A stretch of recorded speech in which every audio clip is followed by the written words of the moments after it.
અહેમદ પટેલના નિધનથી સારા ભરૂચ જિલ્લાનો એક પનોતા પુત્ર ગુમાવેલો છે.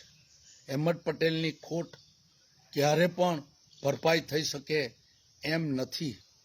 મને આજે બરાબર યાદ છે કે અહેમદ પટેલ સાથે મેં 20 વર્ષ સુધી લગાતાર કામ કરેલું છે.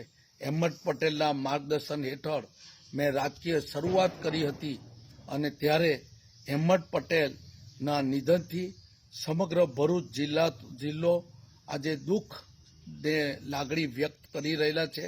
સાથે સાથે ભરૂચ જિલ્લાનું નેતૃત્વ સમગ્ર ગુજરાતમાં નહીં, સમગ્ર ભારતની અંદર અહેમદ પટેલનું નેતૃત્વ હતું અને એવું નેતૃત્વ કે વિશ્વનિષ્ઠતા અને પ્રામાણિકતાના આધારે સર્વ લોકોને, સર્વ ધર્મને આદર કરવાનું અહેમદ પટેલે ક્યારે પણ ચૂક્યા નથી.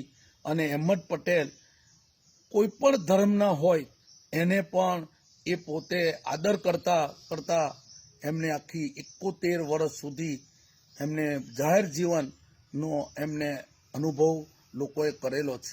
સાથે સાથે નાની ઉંમરે લોકસભાના સાંસદ તરીકે એમને 3 વખત ચૂંટાયા છે.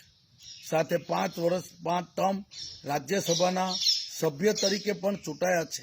પ્રદેશ પ્રમુખથી લઈ યુવા કોંગ્રેસના નેતૃત્વ પણ એમને કરી ચૂકેલા છે. અને ભરૂચ જિલ્લાના પ્રાણ પ્રશ્નોની વાચા આપવાનું જ્યારે સંસદમાં હોય, લોકસભામાં હોય, એમને વાચા આપતા નિડરતાથી કરેલું છે.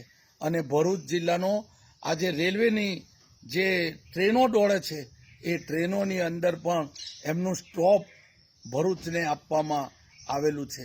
ભરૂચ જિલ્લાના પ્રાણ પ્રશ્નો એમના હૃદયમાં હંમેશા હતા. મને આજે કહેતા દુઃખ થાય છે કે અમારી વચ્ચે આજે અહેમદ પટેલ નથી. આજે મને પોતાને પણ હું અહેમદ પટેલના નિધનથી સમગ્ર આત્માથી અમે દુઃખી છે. અને અહેમદભાઈ એક મારા રાજકીય એક સલાહકાર પણ હતા અને એમની સાથે મેં 20 વર્ષ સુધી અહેમદ પટેલની સાથે કામ કરેલું છે. આજે મને એમના નિધનથી હું મારી લાગણી દુઃખ વ્યક્ત કરું છું.